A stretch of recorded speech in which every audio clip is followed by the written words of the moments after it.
बाबा जी की बहुत ही सत्कार योग सात संगत को प्यार भरा राधा स्वामी। संगत जी, आज 20 जुलाई है। हुजूर बाबा सावन सिंह जी महाराज जी का आज जन्म दिवस है। आप जी सारी संगत को हार्दिक शुभकामनाएं, बहुत बहुत मुबारकबाद। संगत जी, हमें हुजूर बाबा सावन सिंह जी महाराज क्या समझाया करते थे, आज का ये सत्संग उनका स्पेशल सत्संग होगा। जो जो हिदायतें हुजूर बाबा सावन सिंह जी महाराज जी ने हमें दी हैं वो इस सत्संग में सब फरमाई गई हैं। यह सारा सत्संग हुजूर महाराज सावन सिंह जी द्वारा फरमाया गया हिंदी अनुवाद है। आप इस सत्संग को अंत तक सुनिए। यह तीसरी पातशाही श्री गुरु अमरदास जी महाराज की वाणी है। वाणी का एक एक लफ्ज करोड़ों करोड़ों रुपए का है। हमें सुनकर विचार करना चाहिए और अपने आप को वाणी के अनुसार चलाना चाहिए। ऐसा ना हो कि हम सत्संग में बैठे हों पर हमारा मन बाजारों में, खेतों में या कहीं और जगह फिरता हो, बल्कि ध्यान के साथ सुने और घर जाकर विचार करें कि जो कुछ वाणी कहती है हम उस पर चलते हैं या नहीं। अगर चलते हैं तो आपकी वाह वाह है, अगर नहीं चलते तो चलना चाहिए। अब कहते हैं कि सारी दुनिया का परमेश्वर एक ही है। यह नहीं कि हिंदुओं को कोई और है, मुसलमानों का और, सिखों का और, ईसाइयों का और बल्कि वह परमात्मा सबका साझा है। परमात्मा परमात्मा है, वह चोरों के भी अंदर है, ठगों के भी और बदमाशों के भी। इसी तरह वह हिंदुओं, मुसलमानों, ईसाइयों, यहूदियों, मतलब कि हर एक आदमी के अंदर है, मगर दुनिया को खबर नहीं, क्योंकि आंखों के पीछे पर्दा डालकर हम सबको बाहर निकाला हुआ है। इसको पता नहीं कि मेरे अंदर क्या सामान है। जिस तरह विद्या की ताकत हर एक तालिब इल्म यानी विद्यार्थी के दिमाग में है, मगर जो स्कूल जाता है वह तालीम हासिल करके बीए, एमए, डॉक्टर और इंजीनियर बन जाता है। जो स्कूल नहीं जाता वह कुछ भी नहीं बनता। विद्या की ताकत उसके दिमाग में भी है, मगर उसने उसका फायदा नहीं उठाया। जिस तरह किसी के घर में करोड़ों रुपया दबा हो, मगर वह उसे खोदकर ना निकाले बल्कि बाहर कोड़ी कोड़ी मांगता मर जाए, वह खाली आया और खाली ही चला गया। अगर खोदता तो माला माल हो जाता। इसी तरह वह खुदा परमेश्वर हमारे अंदर है। अगर हम अंदर नहीं खोजते तो खाली आए और खाली चले जाएंगे। अब सवाल पैदा हुआ कि वह अकाल पुरुष जो सारी दुनिया का एक ही है, उसका पता कहां से लगे? कहते हैं गुरु से। जिस तरह विद्या का पता उस्ताद से लगता है, इसी तरह जब हम किसी कामिल फकीर के पास जाएंगे वह अंदर का रास्ता बताएगा। जब हम उसकी हिदायत के मुताबिक कमाई करेंगे तो वह परमेश्वर अंदर मिल जाएगा। परमेश्वर ना वेदों में है, ना शास्त्रों में, ना ग्रंथों में। अगर किताबों में होता तो सबसे पहले गुरुद्वारे के भाइयों और मस्जिद के मौलवियों को मिलना चाहिए, मगर ऐसा तो नजर नहीं आ रहा। और जब तक वे ना मिले हमारा जन्म मरण खत्म नहीं हो सकता। हमने मन के कहे लगकर कभी नरकों में, कभी स्वर्गों में और कभी 84 में ठोकरें खाई। गुरु अमरदास जी कहते हैं कि ऐ पुरुष, अगर तू जन्म मरण खत्म करना चाहता है तो किसी पूरे गुरु कामिल मुर्शिद के पास जा, वह तुझे अंदर जाने का रास्ता देगा। तू कमाई करके पर्दा खोलकर परमेश्वर से मिल जाएगा, परमेश्वर रूप हो जाएगा। हर रस पीने सदा ध्यान गुरमत सील सनाहा है। कहते हैं कि जो नाम के रंग में रंगे गए, जिन्हें नाम की लज्जत आ गई, मुर्शिद की तालीम को अपना लिया, जो मुर्शिद के अधीन हो गए, उनको कोई फिक्र नहीं। शील का अर्थ है जत यानी संयम। पाक दामनी सनाहा कहते हैं कवच को, जो एक लोहे का कोट होता है ताकि गोली का असर ना हो। अंदर रेशम की कई तहें होती हैं। लड़ाई के वक्त उसे बादशाह या वजीर अक्सर पहनते थे। फारसी में उसे जिहर वख्तर कहते हैं। जो नाम है वह कवच है, जो शील है मुर्शिद की ढाल है। जिसके पास ये दो चीजें हैं उसे कोई खौफ नहीं। जिस वक्त गोपीचंद गोरखनाथ के पास जाकर योगी बना, गोरखनाथ ने सोचा ये राजा है, क्योंकि ना इसकी मान बढ़ाई को निकाल दें। ये सोचकर गोरखनाथ ने कहा, पुत्र पहले अपने शहर राजधानी में जाकर भिक्षा मांग। जब मांगने गया, जो पैसा देने वाला था उसने रुपया दिया। क्यों?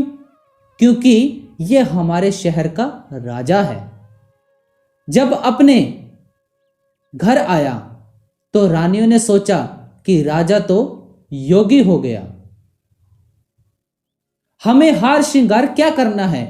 उन्होंने सारा हार श्रृंगार योगी की झोली में डाल दिया। मां ने देखा कि इसने दौलत के ढेर फिर इकट्ठे कर लिए।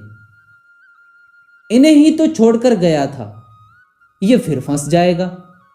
ये योगियों के आगे जाकर रखेगा और योगी खा जाएंगे। इसके पास कुछ भी नहीं रहेगा। जब मां के पास आया तो उसने कहा, हे योगी, देख तू त्यागी है, अब गृहस्थी नहीं। तू मेरे दरवाजे पर मांगने आया है। मेरा अधिकार है कि मैं तुझे जो मर्जी खैरात दूं। मेरी 3 बातें याद रखना। 1, अच्छे से अच्छा खाना खाना। 2, अच्छे से अच्छे बिस्तर पर सोना। 3, मजबूत से मजबूत किले में रहना।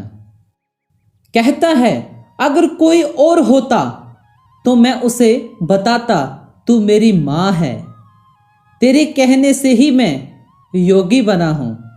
ये तीनों चीजें ही मेरे असूल के खिलाफ हैं। मां ने कहा, पुत्र तू नहीं समझा, आ मैं तुझे समझाऊं। पहली बात यह है कि तू भूखा रहना। जब भूख जबरदस्त हो जाए तो बासी से बासी और निकम्मा बेस्तबाद खाना भी अच्छा लगता है। तू उस वक्त खाना खाना, बाकी अभ्यास में जागते रहना। जब नींद सख्त तंग करे तब सोना। तुझे ऐसी नींद आएगी जो नरम से नरम बिछोने पर भी नहीं आती। 3, तू राज छोड़कर योगी हुआ है।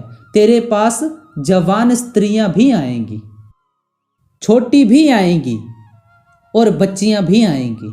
तू महात्मा के पास रहना, महात्मा का कहा मानना, यही मजबूत किला है।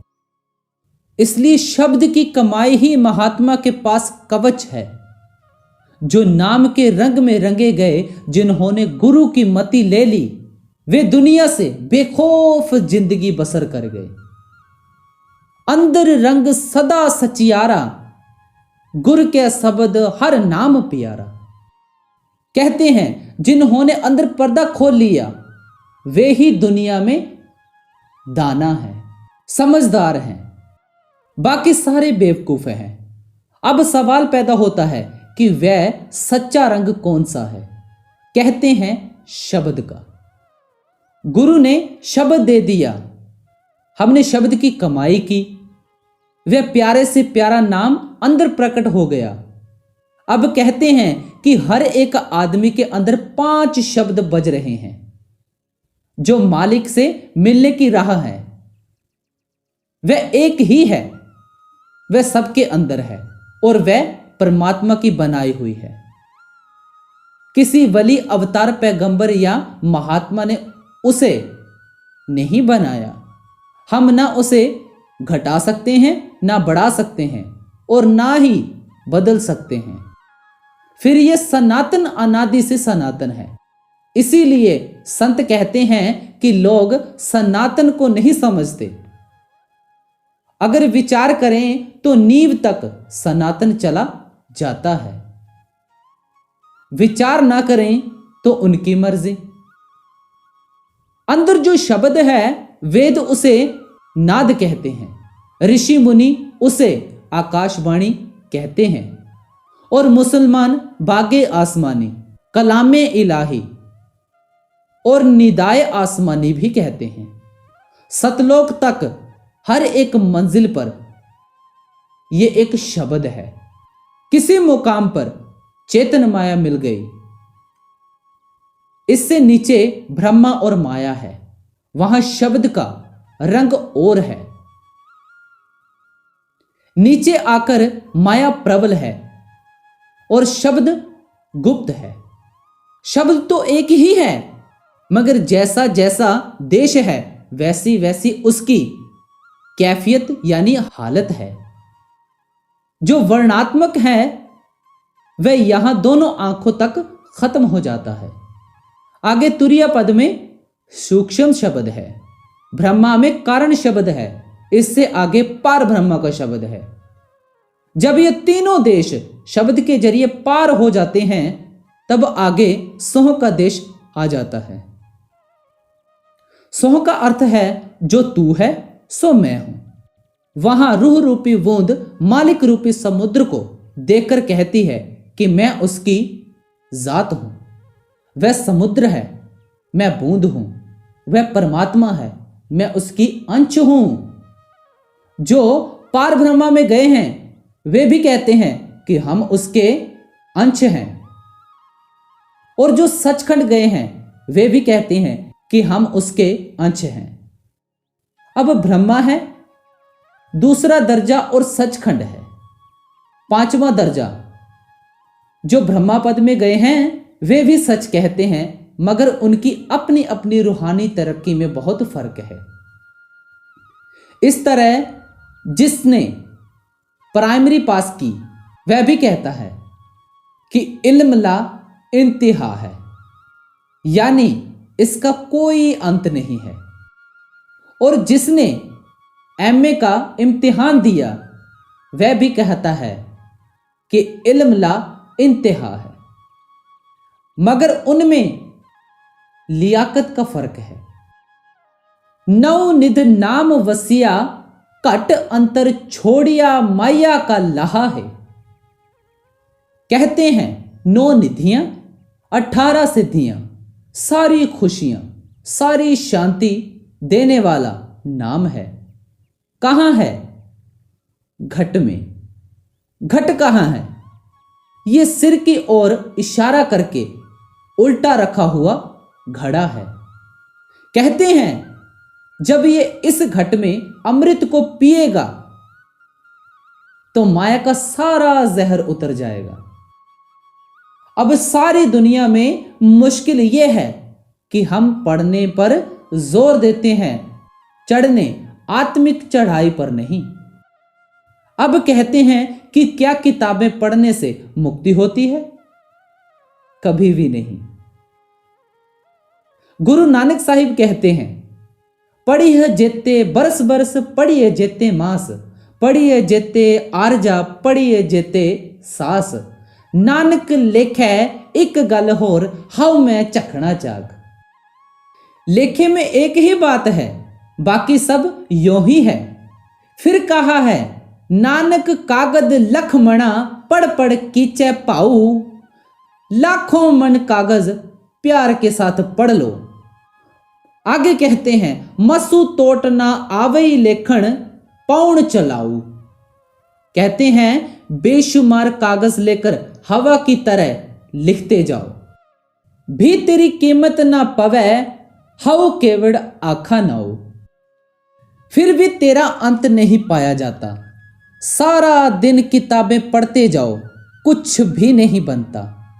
अगर आप मिठाई की किताब को सारा दिन पढ़ते जाओ तो स्वाद नहीं आता, ना पेट भरता है। क्या मिश्री की बातों से मुंह मीठा होता है? कभी भी नहीं। मिश्री खाने से स्वाद भी आता है और मुंह भी मीठा होता है। ग्रंथ साहिब में पढ़ने पर नहीं, करने पर जोर है। रैयत राजे दुर्मत दोई, बिन सतगुर सेवे एक न होई।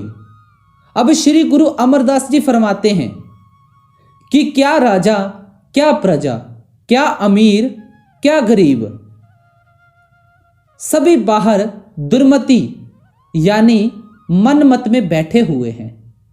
जब तक इसे कोई रूहानी मंडलों पर जाने वाला गुरु ना मिले, ये नाम के साथ जुड़कर एक ना हो, ये परमेश्वर से मिलकर परमेश्वर नहीं होता। बिना नाम, बिना पूरे गुरु के ना कोई अंदर गया है और ना ही जाएगा। ये तालीम, ये होका गुरु नानक साहिब का है। अब जो हमारे भाई धर्म पुस्तकें पढ़कर कहते हैं कि हम अंदर जा चुके हैं, बेशक लोग गुस्सा होंगे, लेकिन असलियत यही है कि उनका ख्याल गलत है। पोथियों में नाम की महिमा है, नाम नहीं। गुरु नानक साहिब कहते हैं कि नाम बड़ा ऊंचा है, वह लिखने पढ़ने बोलने में नहीं आता। वेद शास्त्रों ग्रंथ पोथियों से हमारा प्यार क्यों है? जब हम उन्हें पढ़ते हैं तो वे हमें खींचते हैं, नाम की तरफ ले आते हैं। एक त्यायन सदा सुख पायन, निहिचल राज तिन्हा है। उनका रूह रूपी कतरा करोड़ों खंडों ब्रह्मांडों से परे परमात्मा रूपी समुद्र में मिलकर समुद्र हो गया। क्या कहते हैं गुरु साहिब? नाओ हमारा अचरज कहिए, हम होते अचरज रबानी। सिफत हमारे सब मूर्त माही, जोत सगल महितानी। जिन्होंने एक सतगुरु के साथ मोहब्बत यानी आशिकी कर ली, पर्दा खोलकर उससे अंदर जा मिले, उनको वह लज्जत मिल गई। बाकी जो जाति पाति बनाई हुई हैं, वे हमारी बनाई हुई हैं। परमात्मा ने कोई जाति पातियां नहीं बनाई। एक सत्संगी ने हुजूर साहिब से सवाल किया, एक सत्संगी, हुजूर ये तरतीब यानी व्यवस्था क्यों बनाई गई? महाराज जी कहते हैं, जो कोई नेक हुआ उसे ज्ञानी ब्राह्मण कह दिया, जो जोर वाले हुए उन्हें क्षत्रिय कह दिया, जो दुनिया के कामकाज करते थे उन्हें वैश्य कह दिया, जो और निचले दर्जे का काम करने वाले थे उन्हें शूद्र कह दिया। जो ब्रह्म ज्ञानी हैं वे जाति पातियों को नहीं मानते, और जो जाति पाति के पाबंद हैं वे ज्ञानी नहीं। जब अंदर ये नाम प्रकट हो गया तब कोई जाति पाति नहीं रहती। जो ऋषि मुनि हुए हैं, जब उनके खानदान की खोज करोगे तो क्या निकलेगा? उनके मां बाप की खोज करोगे तो क्या निकलेगा? कोई कहीं से किसी जाति से आया है तो कोई कहीं से आया है। नारद जी खुद कहते थे कि मैं कहारिण का बेटा था, मेरी मां मुझे साधुओं के पास ले गई और मैं उनकी जूठन खाता रहा। अब कहते हैं कि इसका फर्ज है कि ये सतगुरु से मिलकर उसे अपने अंदर प्रत्यक्ष कर ले। अंदर सीधी सड़क है। सतगुरु कहता है कि सीधे चले जाओ। जब हम बाहर कहीं रास्ता भूल जाते हैं तो गाड़ी की आवाज या मुर्गे की बांग के पीछे पीछे चले जाते हैं। फिर आबादी आ जाने पर रास्ता पूछ लेते हैं। इसी तरह शब्द की आवाज है। और वह अंदर हर मंजिल पर रहनुमाई मार्गदर्शन करता है। ये शब्द आकाश और पवन दो तत्वों से मिलकर बना है, मगर जो शब्द अंदर है वह असली है और सारे खंडों ब्रह्मांडों का मालिक है। आवण जाना रखे न कोई, जमण मरण तिसै ते होई। कहते हैं वह मालिक है जो हमें जन्म मरण में लाता है, योनियां भुगतवाता है, दुनिया में फंसाता है। इसमें किसी और का दखल नहीं, फिर भी वह मालिक इसके अंदर है। करोड़ों दरिया, करोड़ों शांति और करोड़ों खुशियां इसके अंदर हैं। लेकिन अफसोस, आदमी के अंदर जो कुछ रखा है, आदमी को इल्म यानी ज्ञान ही नहीं। जो लोग मालिक को बाहर ढूंढते हैं वे अपना वक्त जाया करते हैं। वह बाहर ना किसी को मिला है और ना मिलेगा। बाहर क्या है? कागज, पानी और पत्थर। कहते हैं जिंदगी और मौत सब कुछ उसके अधिकार में है। एक फकीर काबा जा रहा था। राह में क्या देखता है कि एक कुत्ता है जिसके चारों पैर टूटे हुए हैं, पैरों पर से गाड़ी निकल गई है, चल नहीं सकता। सोचता है कि मैं काबा जा रहा हूं, इसे कहां लिए फिरूंगा। दूसरा, ये पलीत यानी गंदा जानवर है। फिर ख्याल आया कि इसका कौन है। तरस आ गया, उठाकर एक कुएं पर ले गया। कुआं वीरान था, रस्सी, चरखी वगैरह का इंतजाम नहीं था।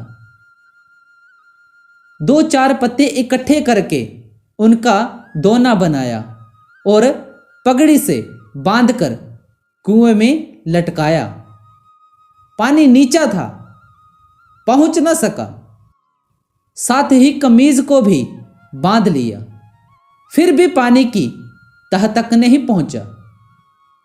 इधर उधर देखा, कोई नजर न आया, तो सलवार उतारकर उसे भी बांधा। तब दोना पानी तक पहुंचा। 2-4 दोने पानी के निकालकर कुत्ते को पिलाया।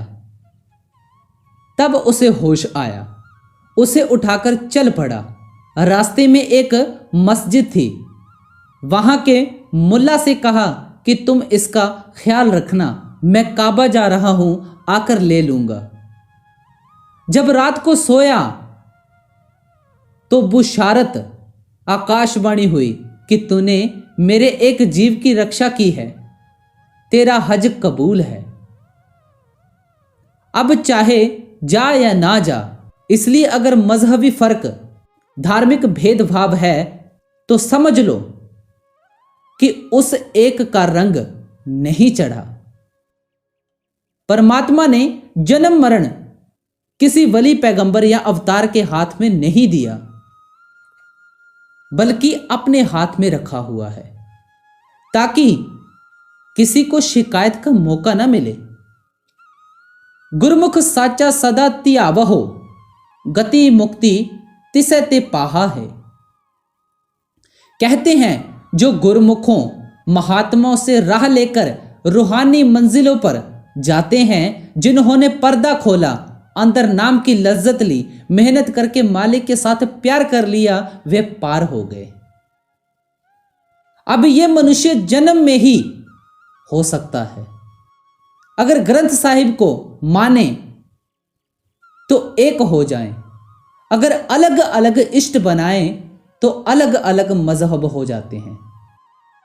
यहां पर गुरु अर्जुन साहिब फरमाते हैं, नाम निधान अपार भगता मन वसै। एक बार फिर कहते हैं, सत्संग अंतर प्रभ डीठा। ग्रंथ साहिब में नाम की तारीफ है, नाम नहीं। ग्रंथ साहिब की बाणी कहती है कि जाओ किसी गुरु के पास, हमें लोगों के पीछे नहीं जाना, हमें बाणी के अनुसार चलना है। जो राह गुरु साहिब बताते हैं वह बड़ी ऊंची है। हम दुनिया के शिष्य नहीं बनना चाहते, हम गुरु नानक साहिब के शिष्य बनना चाहते हैं। जिधर वाणी कहती है उधर चलो। मुक्ति का रास्ता गुरुमुखों के हाथ में है। जब हम उनसे राह लेकर अंदर सच के साथ प्यार करेंगे, मुक्ति हो जाएगी। सिवाय गुरुमुखों और कामिल फकीरों के सच्चा रास्ता कहीं है ही नहीं। मौलाना रूम साहिब कहते हैं, हम नशीनी सायते बा ओलिया बेहतर अज सद साला ताअत बेरिया। ओलिया अल्लाह की एक घड़ी की सोहबत 100 बरसों की प्रेम से की गई मन मर्जी की बंदगी से बेहतर है। गुरुमुखों के पास बैठने का इतना फायदा है। अगर रास्ता इधर है और आप जाते हो दूसरी तरफ, तो जितने गए दूर हो गए। अगर गुरुमुखों के पास जाकर उनसे राह लेकर एक एक कदम भी चलेंगे तो भी पहुंच जाएंगे।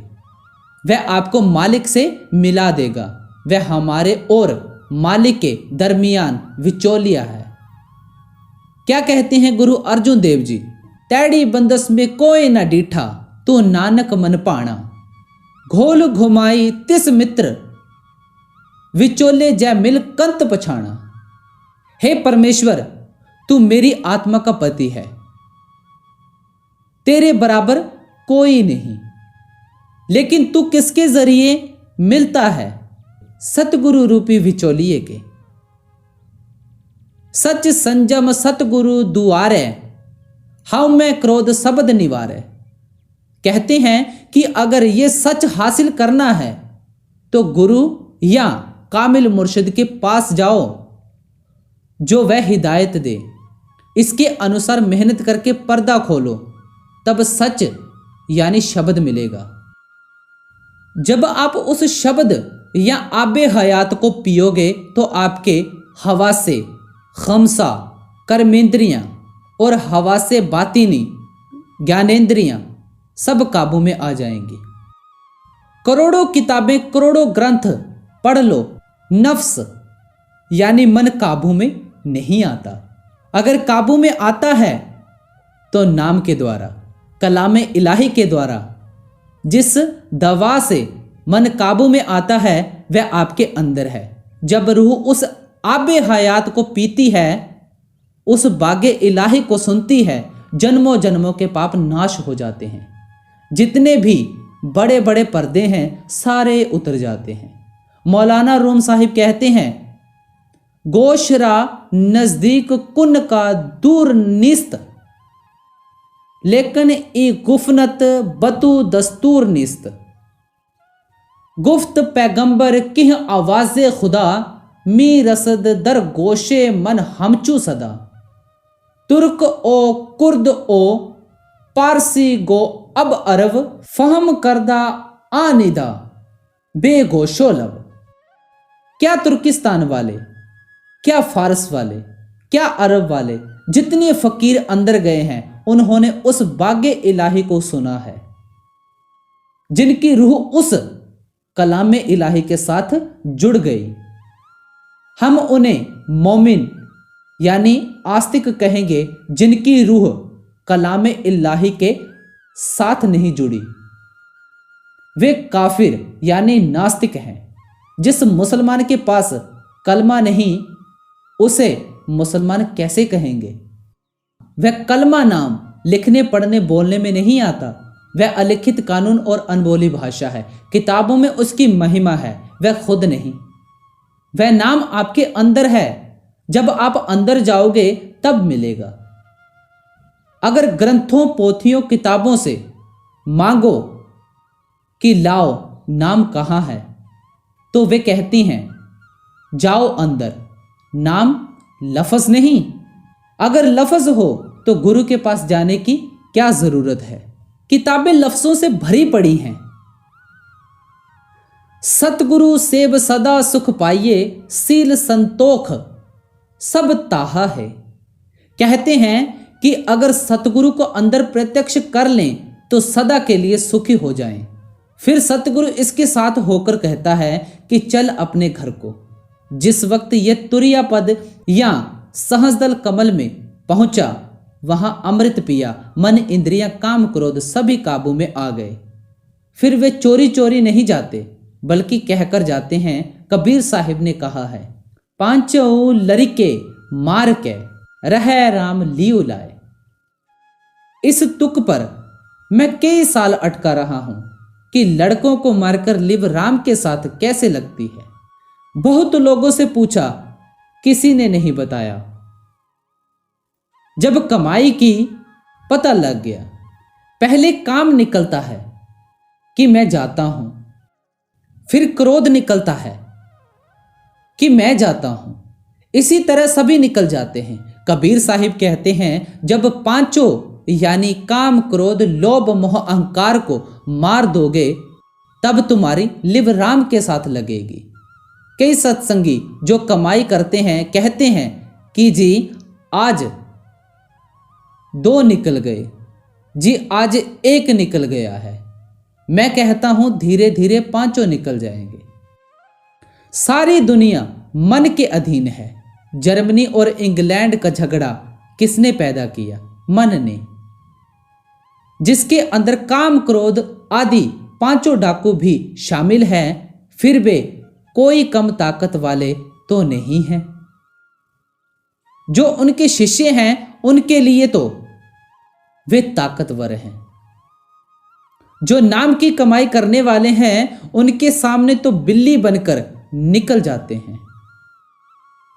वे डरते हैं सतगुरु की सेवा करके पर्दा खोल लो, काम क्रोध लोभ मोह अहंकार 5 निकल जाएंगे। उनके बदले क्या आएगा? शील, क्षमा, संतोष, शांति, विवेक। काल के दूत चले गए, दयाल के गुण आ गए। या यूं कह दो, डाकू चले गए और शांति वाले गुण आ गए। फिर अंदर शांति की बादशाहत होगी कि नहीं? हऊ मैं मोह उपजै संसारा, सब जग विनसै नाम बिसारा।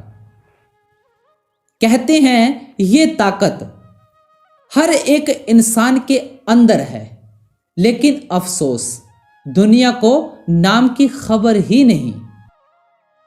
ना हम गुरु के पास जाते हैं, ना नाम लेते हैं। अगर शील संतोष धारण करके नाम की कमाई करते हुए पर्दा खोल लें तो ना कभी जन्म लेना होगा ना मरना।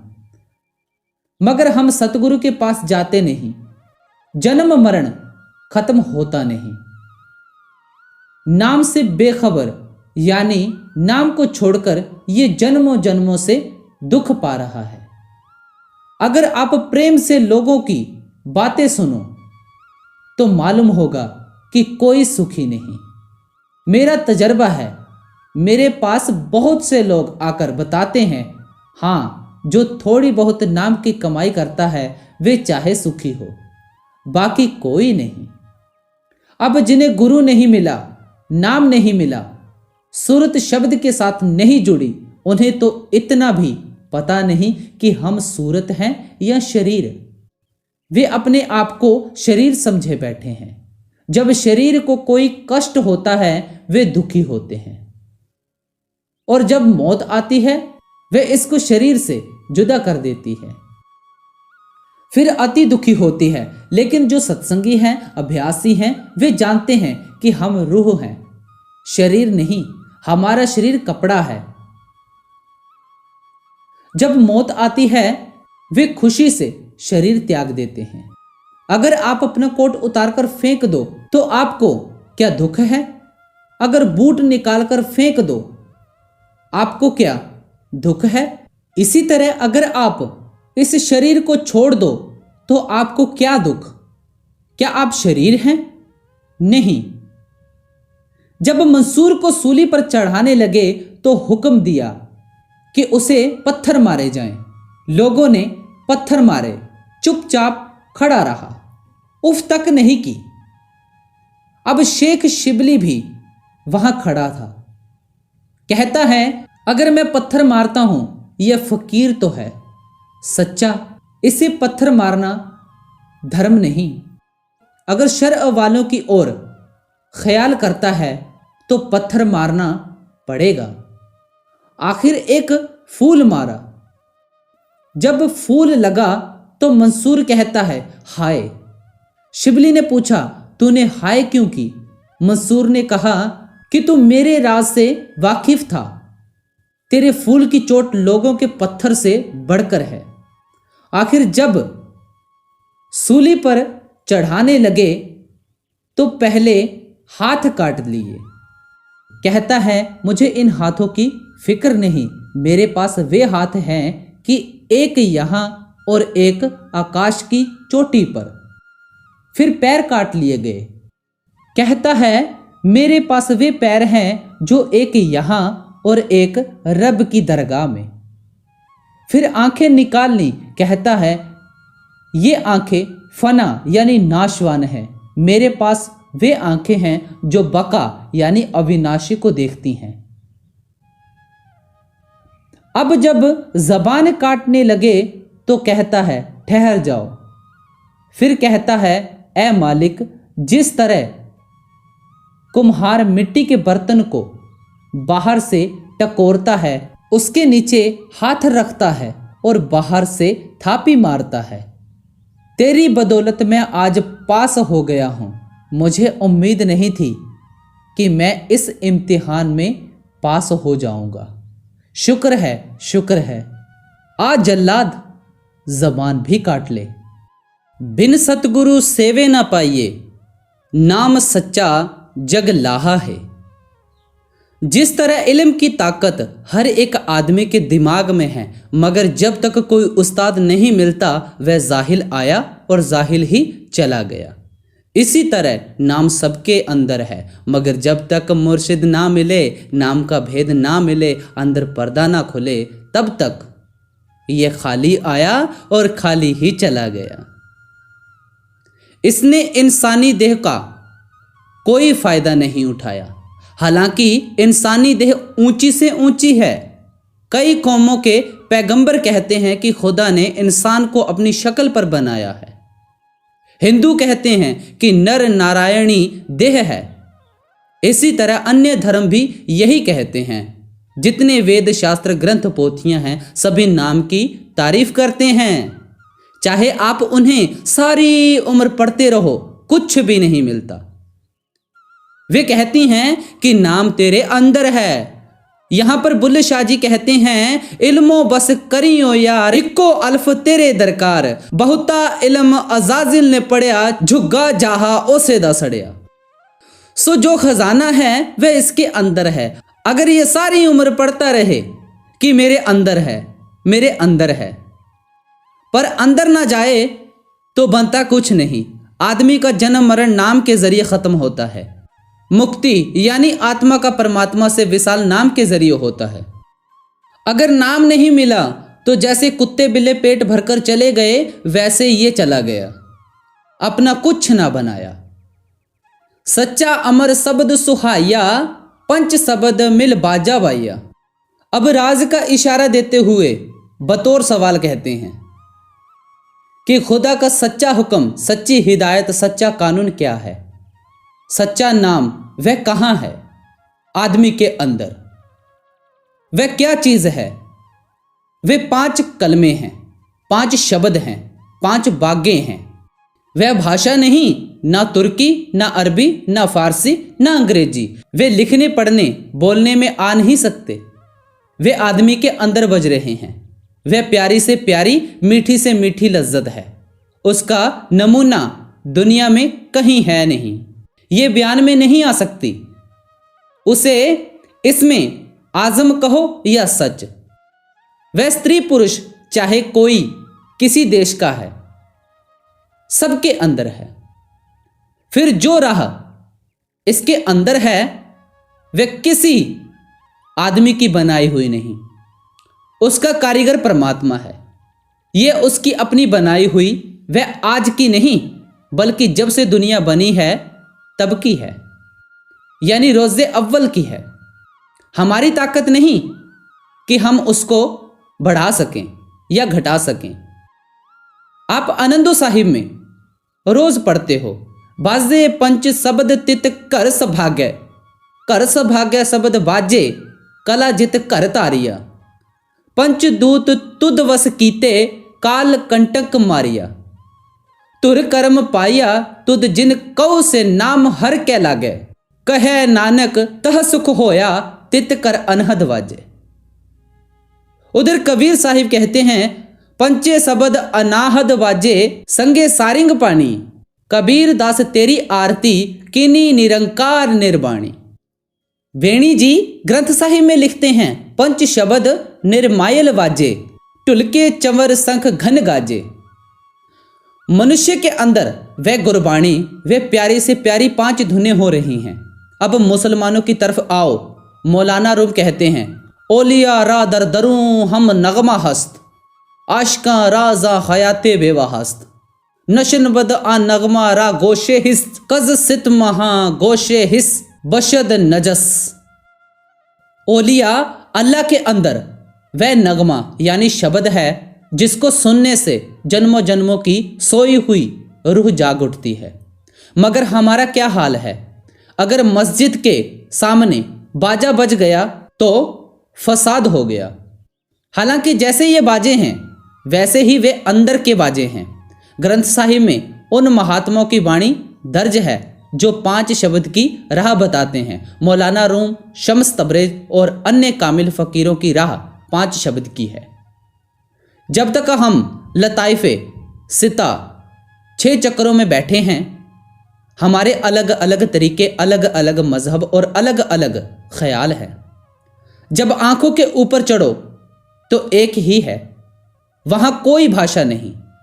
जब भाषा नहीं तो वेद शास्त्र ग्रंथ पोथी कोई नहीं।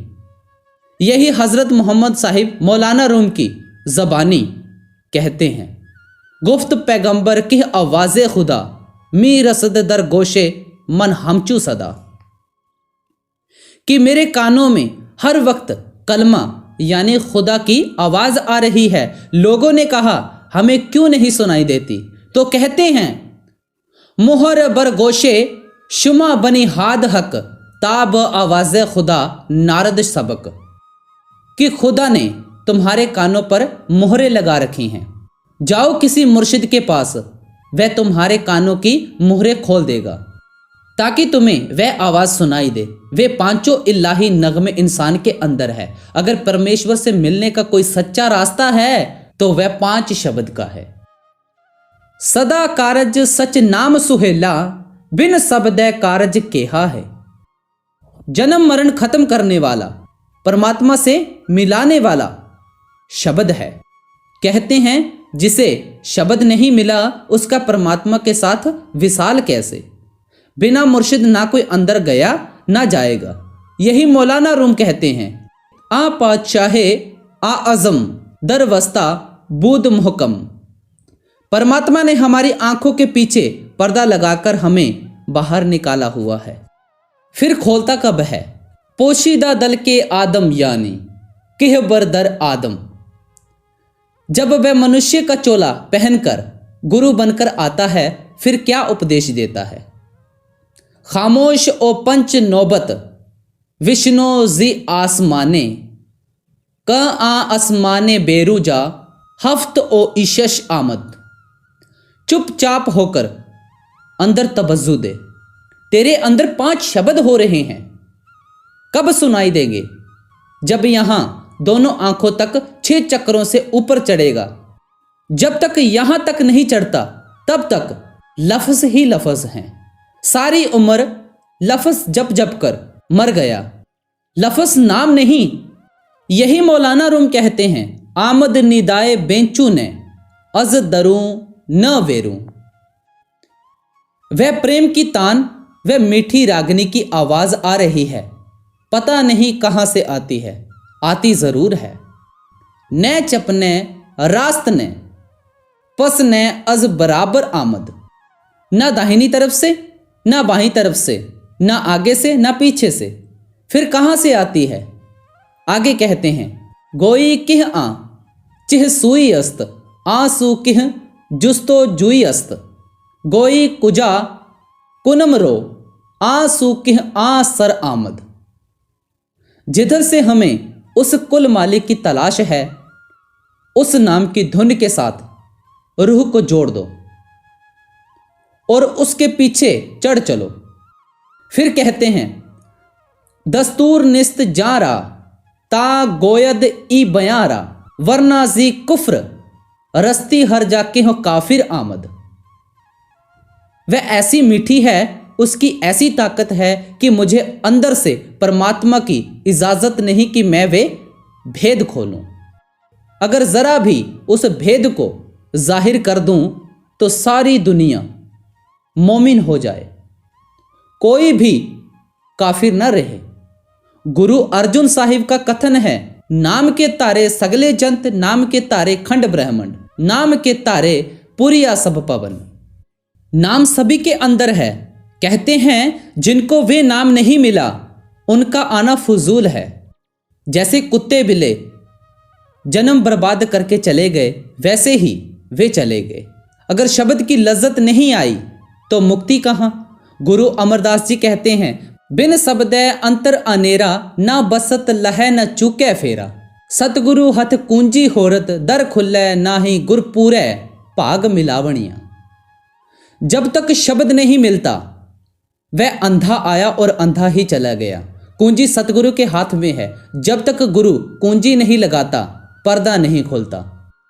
गुरु साहिब कहते हैं कि शब्द मार्गी, शब्द अभ्यासी गुरु दुनिया में है जरूर, मगर मिलते पूरे भाग्य से हैं। दुनिया को पैदा करने वाली ताकत शब्द है। शब्द ही मुक्ति देता है, शब्द ही सब कुछ करता है। अगर मनुष्य जन्म पाकर इसने शब्द की लज्जत नहीं ली तो समझो इसने मनुष्य जन्म से कोई फायदा नहीं उठाया। अगर कोई आदमी इस दुनिया में खुशी खुशी मरता है तो केवल शब्द का अभ्यासी ही। बाकी कुल दुनिया बादशाह से लेकर गरीब तक रोते हुए ही जाते हैं। जिक्र है कि अमृतसर की एक बीवी सत्संगिनी थी। उसने 8 दिन पहले बता दिया कि मुझे जाना है, सतगुरु आ गए हैं। उस गली में कई गैर सत्संगी थे। शोर मच गया कि ये कोई योगी है जो कहती है कि मुझे 8 दिन बाद चले जाना है। गली के लोग रोज गिनते कि आज 7 दिन रह गए, आज 6 दिन रह गए। इसी तरह आखिरी देखा कि वाकई वे 8 दिनों बाद चली गई। उसको सतगुरु ले गए। मौत के वक्त शब्द के अभ्यासी को इतनी खुशी होती है जितनी कि अपनी शादी की भी नहीं होती। मैं जब अमृतसर गया वह सारी गली नाम लेने को तैयार हो गई। मैंने कहा कि आप पक्के हो जाओ तब नाम दूंगा। गुरु साहिब कहते हैं कि बिना शब्द के इसका जन्म मरण खत्म नहीं होता, मुक्ति नहीं होती। जब अंदर शब्द आ गया सारे काम हो गए।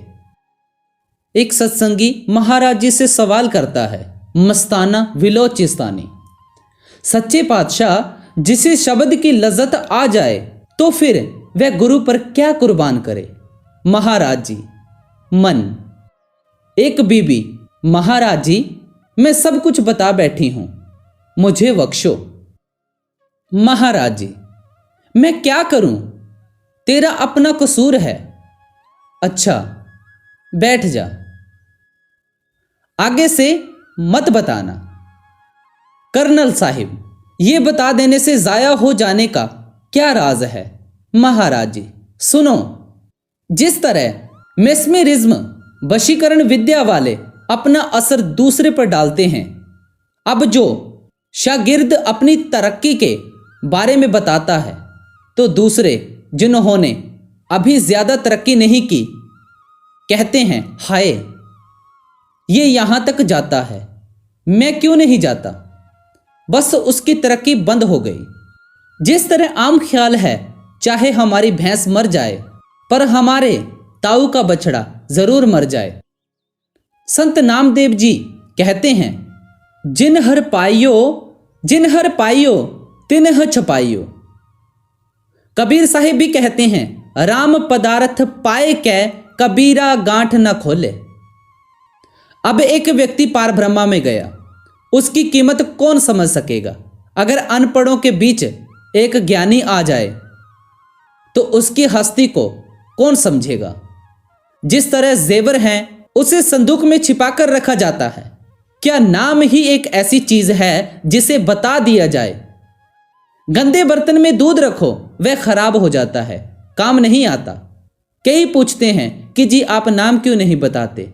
बताएं क्या? हम उसे हर एक के अंदर डाल देते हैं। हमारा नाम लफ्ज नहीं, वह ना तुर्की है, ना अरबी, ना फारसी, वह आंखों से ऊपर है। क्या कहते हैं गुरु अंगद देव जी, अखी वाजो वेखना बिन कन्ना सुनना।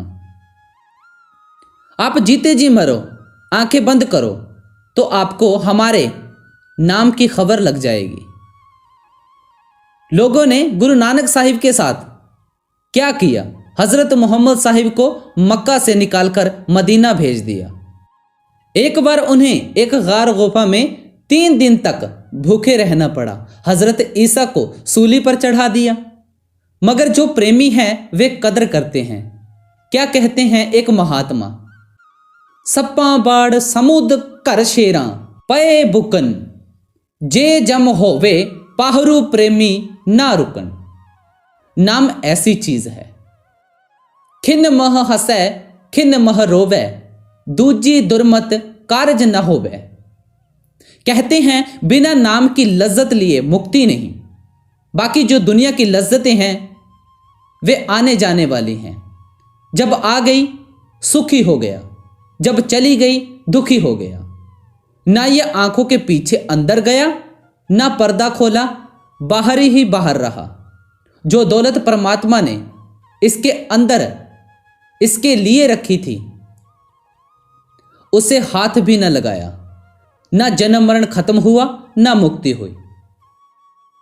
संजोग विजोग करते लिख पाए, किरत न चले चलाहा है। जब तक हम आंखों से बाहर बैठे हैं, हम मन के कहे चोरी ठगी दुराचार झगड़े फसाद व अन्य काम करते हैं। जब मौत आई, धर्मराय के दरबार में जाना पड़ा, वहां हिसाब खोला गया। वह धर्मराय कहता है कि क्या करके आए हो? अगर बुरे कर्म किए हैं तो सीधे नरकों में भेज दिया, अगर सब पुण्य कर्म किए हैं तो स्वर्गों में भेज दिया। अगर कुछ अच्छे कुछ बुरे कर्म हुए तो मनुष्य जन्म दे दिया, मगर मुक्ति ना हुई। जब तक आत्मा नाम के साथ नहीं जुड़ती तब तक मुक्ति नहीं होती।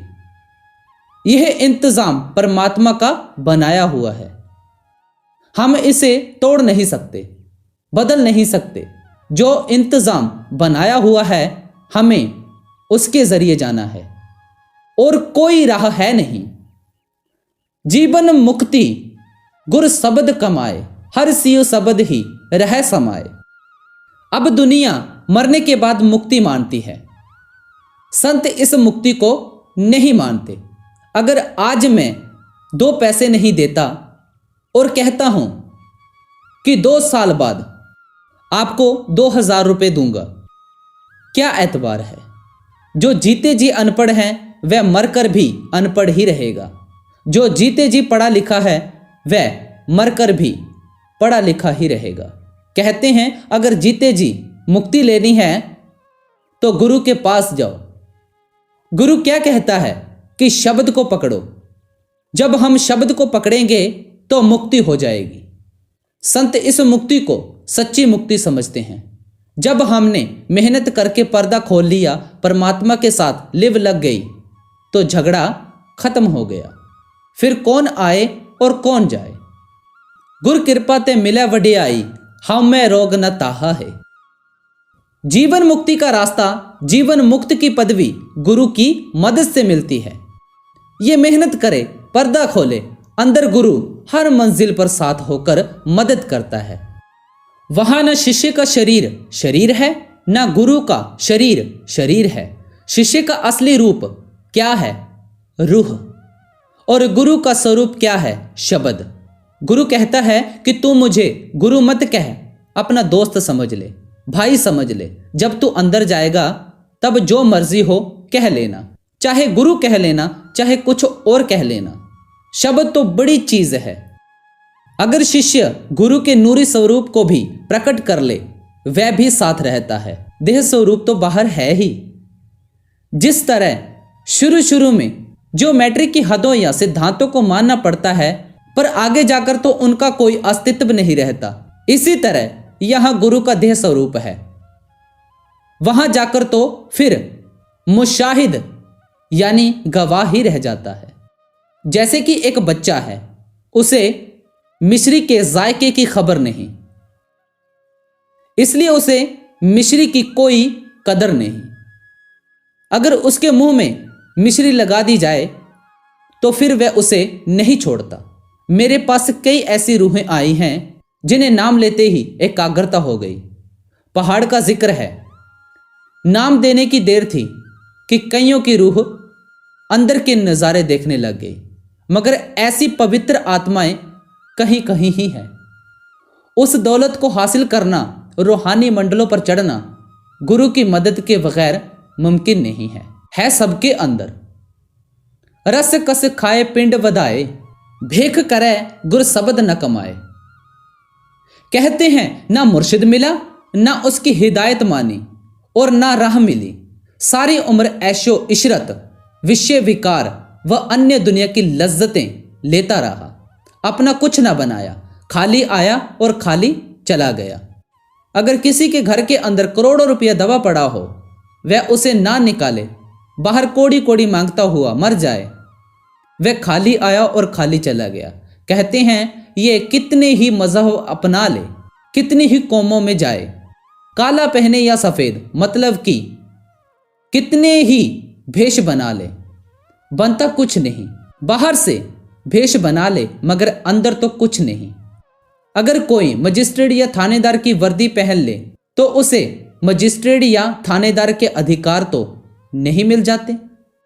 मैंने देखा कि एक सिपाही थानेदार की तलवार पहने फिर रहा है।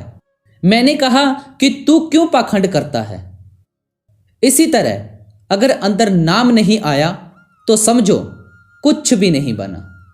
जिस तरह विद्या की दौलत बिना मेहनत के नहीं मिलती, उसी तरह यह भी बिना मेहनत के नहीं मिलती, बल्कि कमाई की चीज है। यह विषय विकार भोगता है, पर गुरु जो शब्द बताता है उसकी कमाई नहीं करता। फिर इसका क्या हाल होगा, आगे बताते हैं। अंतर रोग महा दुख भारी, विष्टा माहे समाहा है।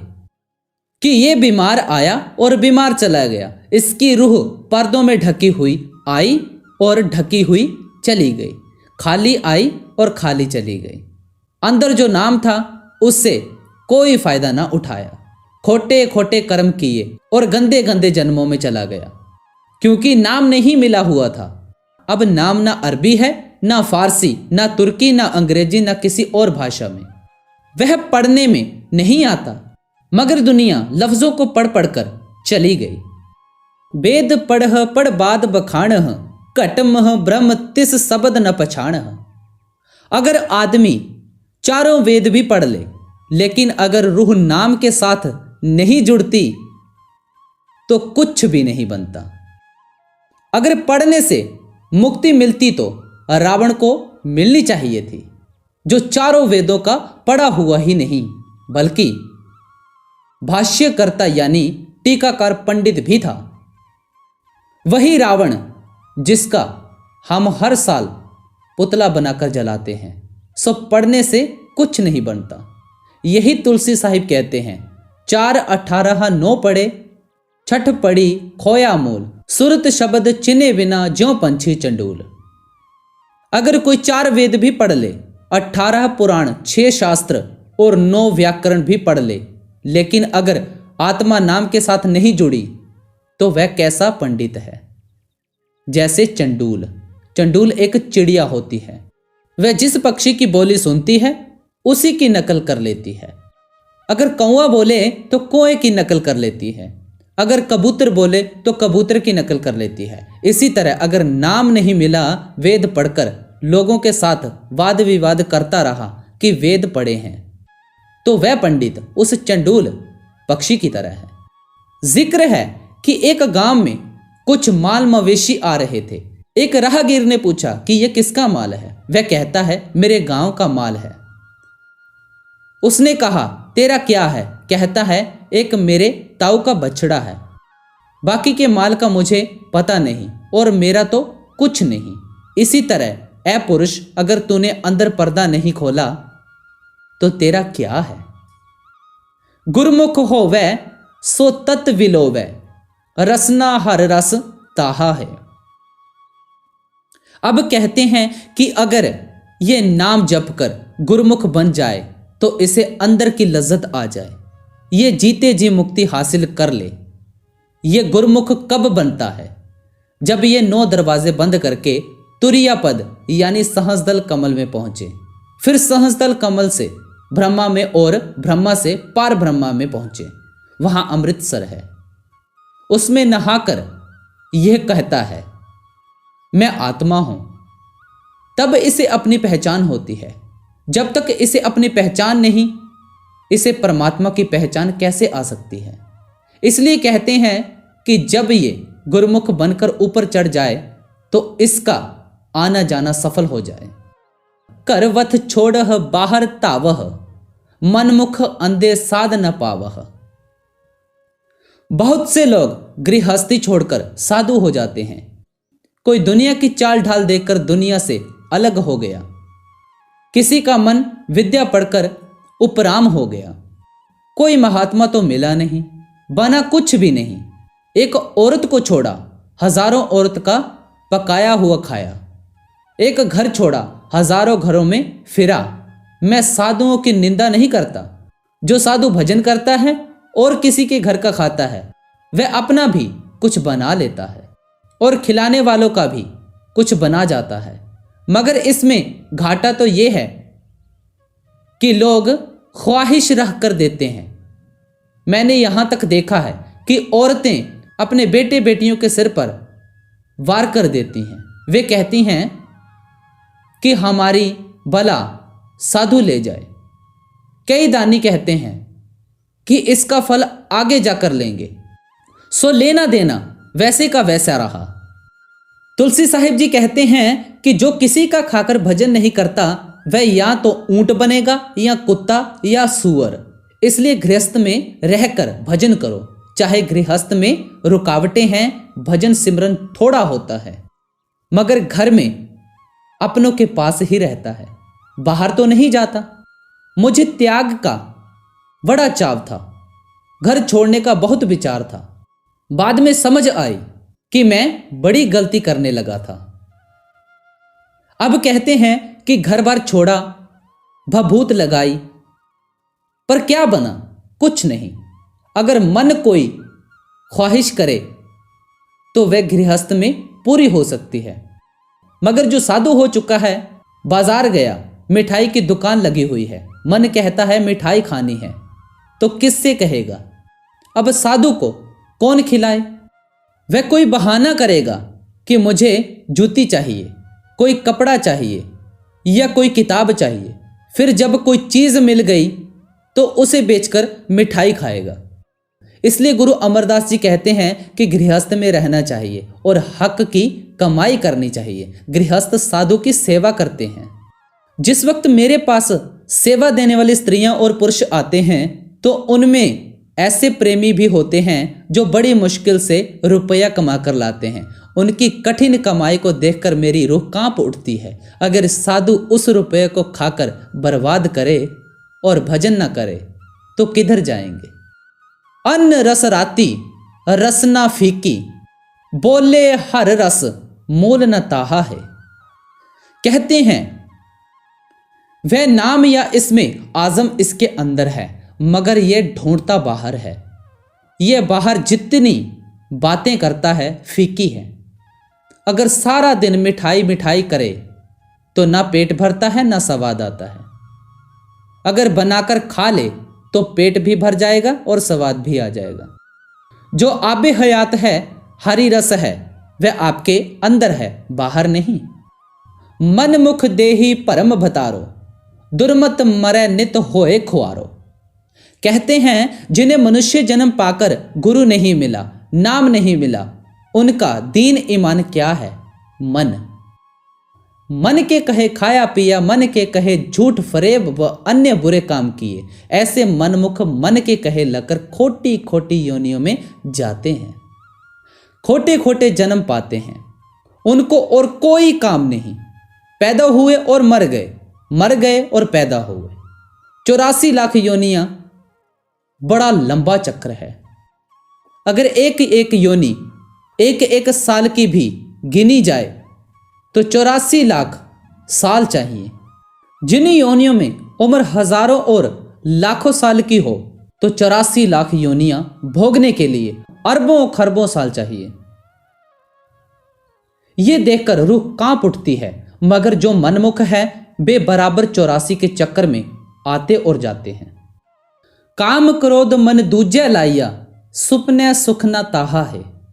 जिन्हें नाम नहीं मिला, अंदर पर्दा नहीं खोला, मन इंद्रियों के अधीन रहे, वे जलते आए और जलते ही चले गए। ऐसे लोगों को जागते हुए तो क्या, सपने में भी सुख नहीं। हमारी आत्मा मन के अधीन है, मन इंद्रियों के अधीन है और इंद्रियां भोगों के अधीन है। जो ज्यादा भोग भोगते हैं उनके बारे में गुरु नानक साहिब क्या कहते हैं? बहु साधो हो दुख प्राप्त हो वै, भोग हो रोग सो अंत भिगोवै, हर खहो सोग न मिटई, कब हो विण पाणे भरमाईदा। कि बहुत सवादों से दुख होता है और जन्म मरण नहीं मिटता। कंचन देही शब्द भतारो, अन दिन भोग भोगे हर सीयू प्यारो।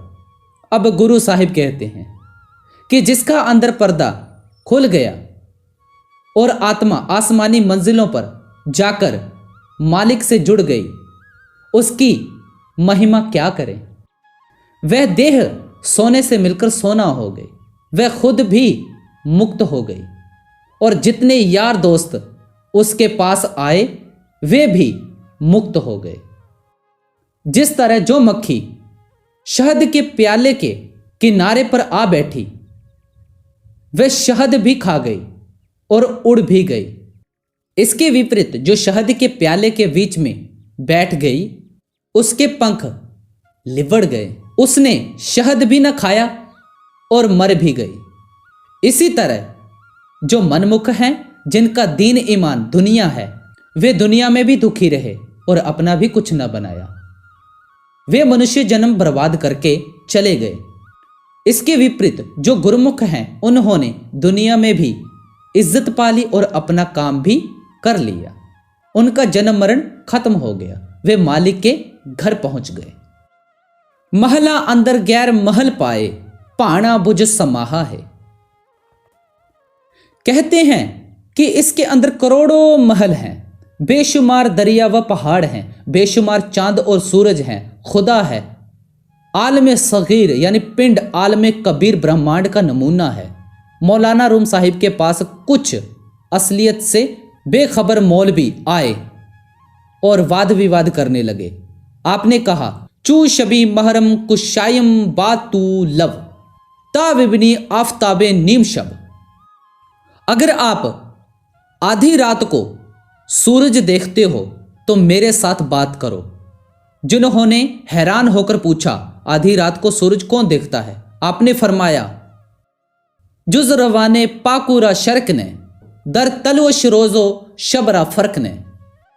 वह सूरज है तो सबके अंदर, मगर सिर्फ पाक रूहें उसको देखती हैं।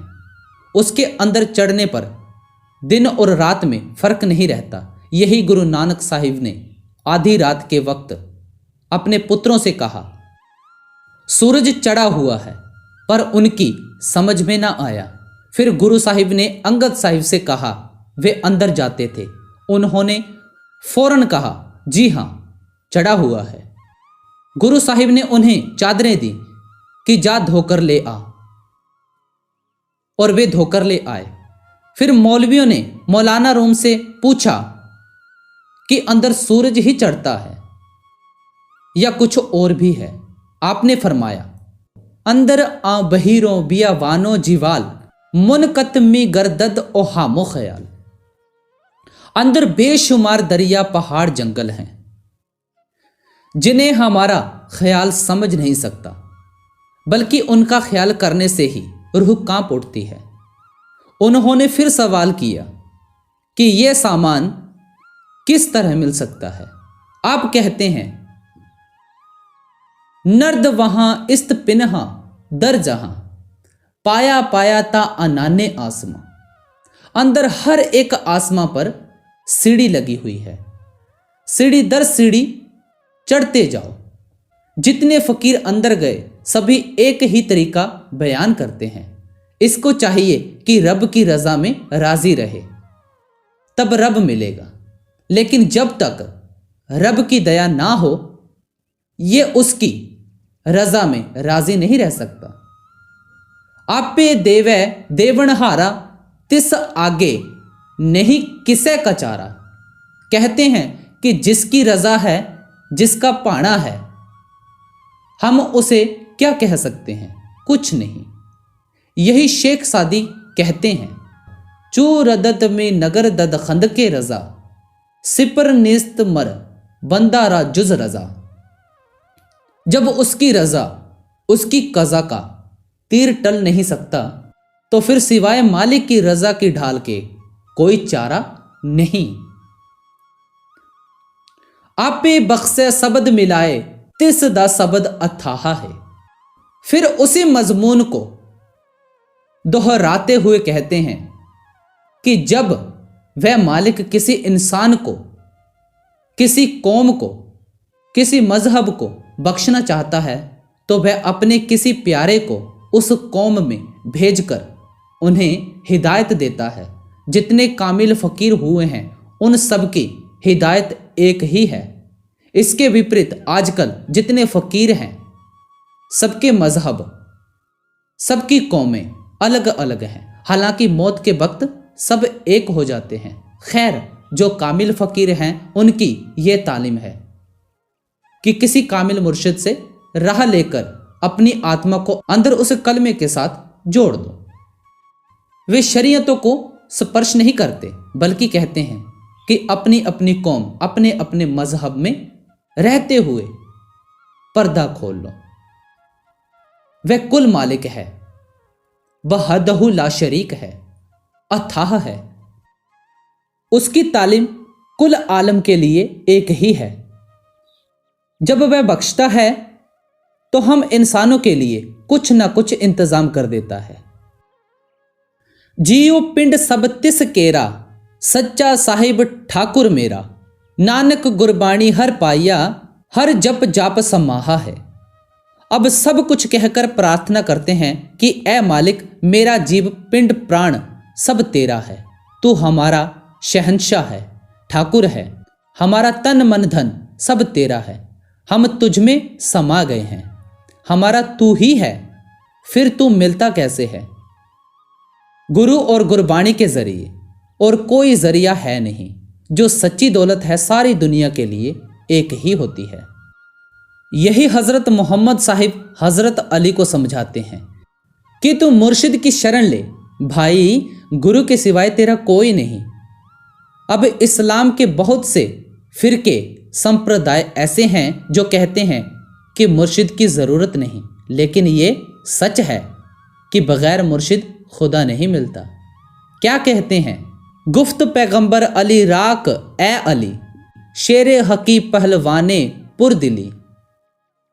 अली फ़कीर था, बड़ा बहादुर था, बंदगी वाला था। एक बार उसकी टांग में तीर लगा। जब निकालने लगे तो दर्द हुआ जिसे वह सह ना सका। लोगों ने पूछा कि इसे कैसे निकालें। कहने लगा कि जब मैं मालिक की नमाज में खड़ा हूँ उस वक्त निकालना। जब वह नमाज में खड़ा हुआ, रूह मालिक से जुड़ी और लोगों ने तीर निकाल लिया। पैगंबर साहिब कहते हैं, तू शेर है, पहलवान है, लेकिन सच्ची पहलवानी कौन सी है? किसी मुर्शिद की पनाह। या अली अज़जुमाल ए ता आते रहा, बर गुंजी तू साया ए खासे इल्लाह। जो उस रब के खालिस पवित्र बंदे हैं, तू उनकी पनाह ले, उनके साए में रहे। तू बरो दर साया ए आखिल गुर्जे, ता रही जा दुश्मने पिनहास तेज। जब तू उसके पास जाएगा तो काम, क्रोध, लोभ, मोह, अहंकार जो तेरे दुश्मन हैं सारे तेरे अधीन हो जाएंगे, तेरा कहना मानेंगे।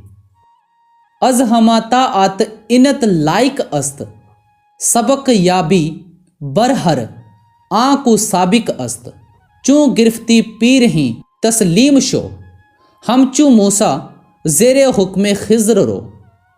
कहते हैं कि जब तूने गुरु धारण कर लिया, उसका पल्ला पकड़ लिया, तो फिर कोई उज्र यानी एतराज न कर, चाहे वे जायज कहे चाहे नाजायज, उसके हुक्म को पूरा कर और कोई एतराज न कर। जिस तरह की हजरत मूसा ने हजरत खिज्र के सामने किया था। जिक्र है कि एक बार हजरत मूसा को अहंकार हो गया कि मेरे जैसा लायक कोई पैगंबर नहीं। उन्होंने परमेश्वर से कहा कि अगर कोई मुझसे बड़ा है तो मुझे बता। हुक्म हुआ कि नहीं, मेरे बंदे बहुत बड़े बड़े हैं, तू उनके बराबर नहीं। मूसा ने कहा कि फिर भी बताओ तो सही। खुदा ने कहा कि फलाने दरिया पर जा, वहां तुझे एक फकीर मिलेगा, वह जो कहेगा उसे मानना। जब मूसा उसके पास गया तो उसने कहा, मूसा तू मेरी तालीम के काबिल नहीं। मूसा ने कहा, हजरत जो आप कहोगे मैं इनकार नहीं करूंगा। हजरत खिज्र ने कहा, बहुत अच्छा, जो मैं करूं उस पर ऐतराज न करना।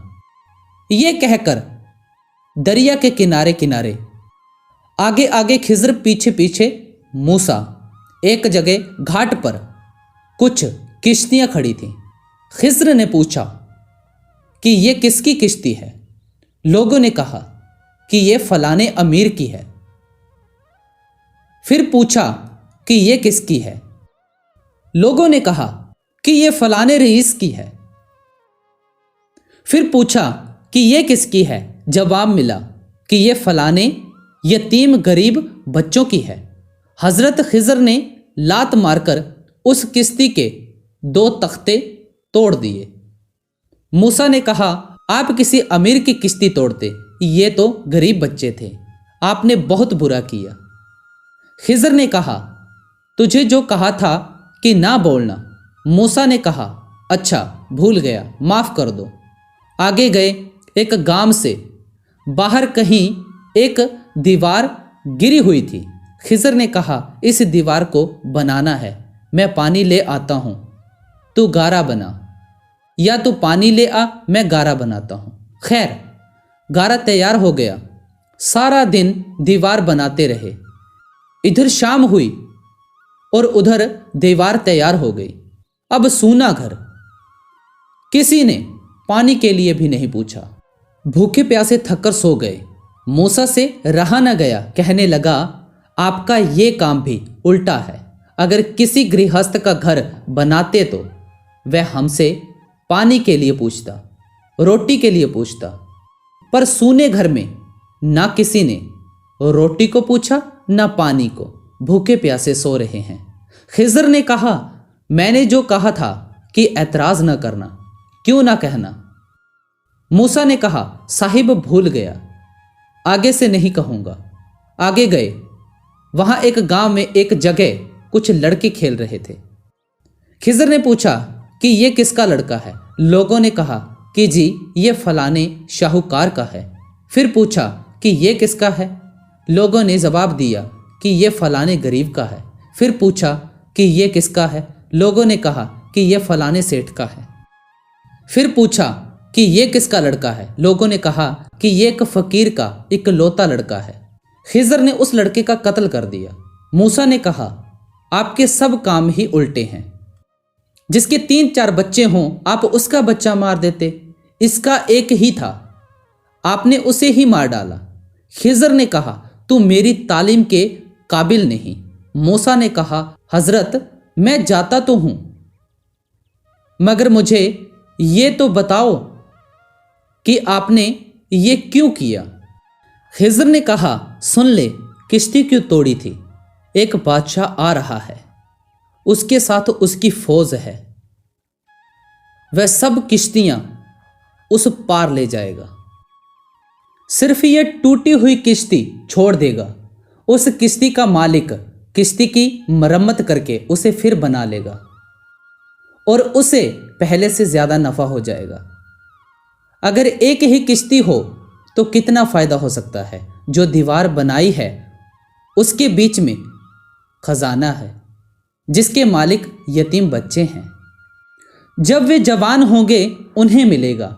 मुझे रब ने हुक्म दिया था कि इस दीवार को बना दे, कहीं ऐसा ना हो कि उनके जवान होने तक ये बिल्कुल गिर जाए, खजाना जाहिर हो जाए और लोग निकाल कर ले जाएं। सो ये मैंने उसके हुक्म से बनाई है। और जो लड़का मारा है ये भी रब्बी हुक्म से मारा है। उसका पिता बड़ा इबादत वाला है। यह लड़का बड़ा होकर चोर व ठग बनता और बाप को दुखी करता। मैंने उसे मार दिया। अब उस लड़के का बाप आराम से भजन करेगा और मालिक जल्दी ही उसे और एक नेक लड़का देगा। यह सुनकर हजरत चुप हो गया।